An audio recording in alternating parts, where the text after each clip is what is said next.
Orange County, California has always been known as a place of extraordinary natural beauty.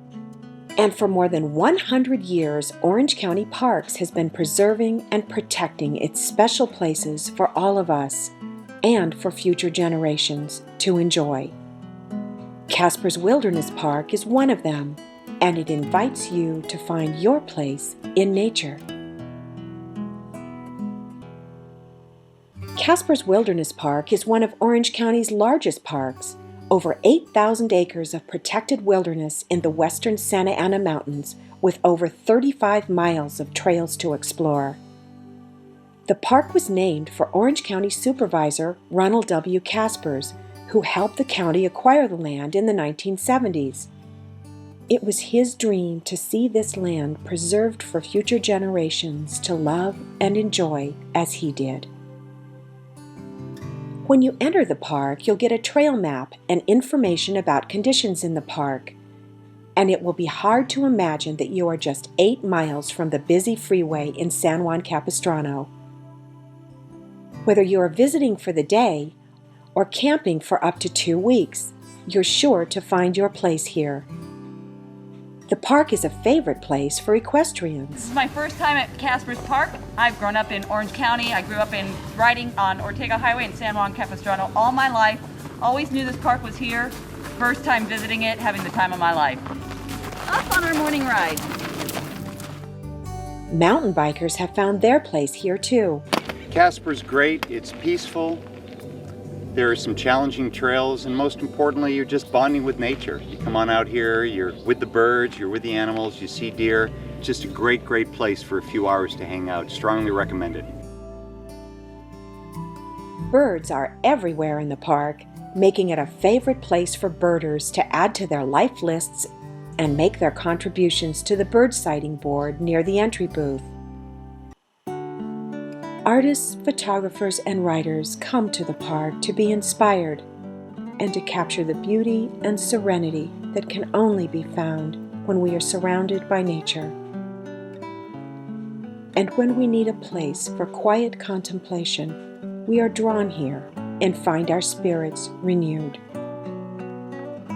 Naturalists of all ages come to the park to learn about the different ecosystems here and about the plants and animals found in Southern California and nowhere else in the world, like the spectacular Matilaha poppy. In the spring, you can see them in full bloom along the park's nature trail and appreciate why they were once called the Queen of the Flowers. Environmentalists appreciate the park's commitment to protecting the habitats needed for the very survival of so many native species, some on the edge of extinction. Cactus wrens can still be seen in the park, and each new birth is cause for celebration and hope for the future. People who value the wisdom of the natural world are drawn here, seeing patience in a spider who weaves a web and waits, seeing the spirit of community in the acorn woodpeckers who add to their granary, and seeing devotion in a pair of hawks who protect and nurture their chicks and then teach them to fly.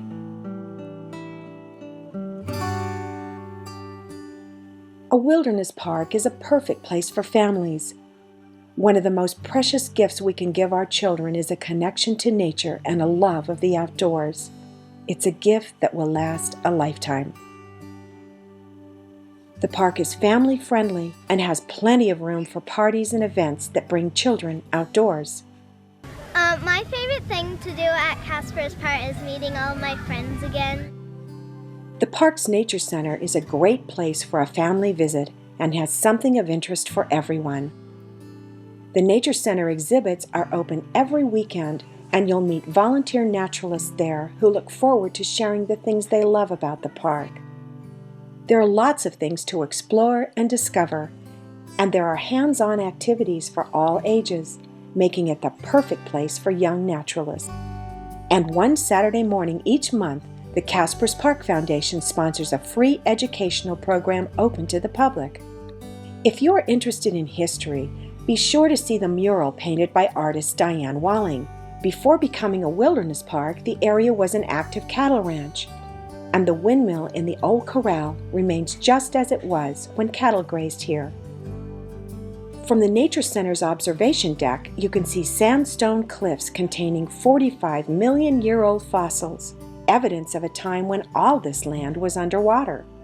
And you can see Bell Creek and San Juan Creek, the two creeks that flow through the park in winter and spring. The Nature Center's bird feeding station lets you get a close look at many of the birds who make their homes here, like jays, doves, woodpeckers, and quail, our state bird. And of course, no feeder would be complete without squirrels, and in this case, it's one of our native ground squirrels. You can also see the famous swallows of Capistrano return each spring and watch them build their mud nests and raise the next generation. In the spring and summer, the Nature Center's wildflower gardens are in full bloom, attracting hummingbirds and butterflies. They might even inspire you to create your own butterfly and hummingbird garden using some of the beautiful native wildflowers you see here. Whatever brings you to the park, you are likely to have questions about some of the amazing things you see. The rangers are here to help, and they are happy to answer your questions. And every Saturday evening, the rangers invite all of us to the Nature Center to enjoy a campfire show. Children are always invited to join in the fun, and everyone has a chance to make new friends. Rangers also travel outside the park to make presentations to community groups as part of the park's outreach program. The park offers you the freedom to explore over 35 miles of trails. And to learn more about them, the rangers will take you on a guided hike of the nature trail on Sunday mornings.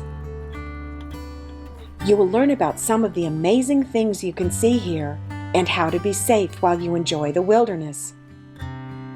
There are things to watch out for, like poison oak and ticks, and there are also poisonous snakes here. They hunt for their food in the cover of the grasses, so it's important to always stay on the trails. Mountain lions sometimes come to the park to hunt for deer.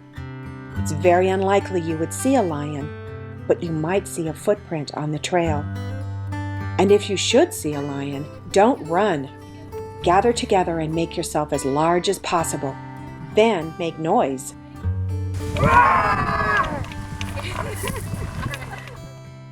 To be safe and comfortable when you hike, take your fully charged cell phone, drinking water, food, first aid supplies, and your trail map.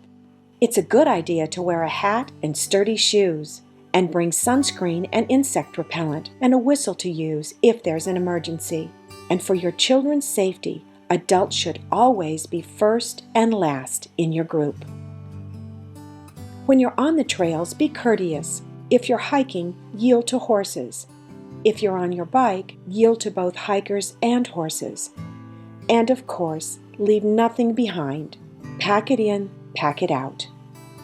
You'll have the most enjoyable time if you choose trails within your limits, and your trail map will be a big help in planning your adventure. You might want to start with a nature trail.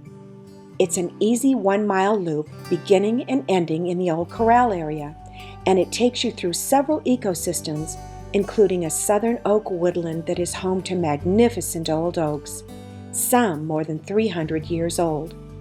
And if you look closely, you might see a bobcat taking a nap. If you want a moderate challenge, there's a 4-mile loop that starts on the Lost Corn Trail.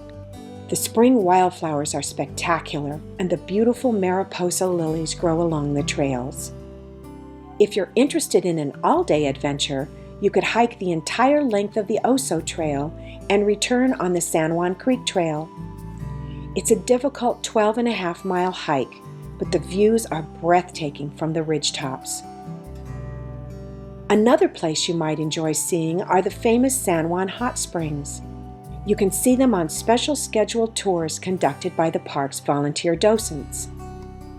The park's docents are part of an active group of volunteers who love nature and have found their place here. Volunteers who love being in the backcountry help by assisting park visitors. and special groups of volunteers help control the spread of non-native plants, and others help with trail maintenance. The Caspers Park Foundation volunteers do so much for the park, and they would love for you to join them as they work with the supervising park ranger on conservation and education projects, like Adventure Day. Every year, the park invites all of us to enjoy a day of family fun that celebrates nature and the park's colorful history. Lots of talented rangers will be there to share stories and songs and interesting things about nature. There are games and crafts for all ages, and there are great opportunities to learn more about the animals who live here and research projects in the park. You can learn about the Native Americans who were the first to live here, and even learn an Ahashiman song. And you can connect with community groups who love nature and the outdoors. Visit ocparks.com to learn about all the special events happening at the park and opportunities to volunteer. And plan to come back often. You're sure to find your place here in nature.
you.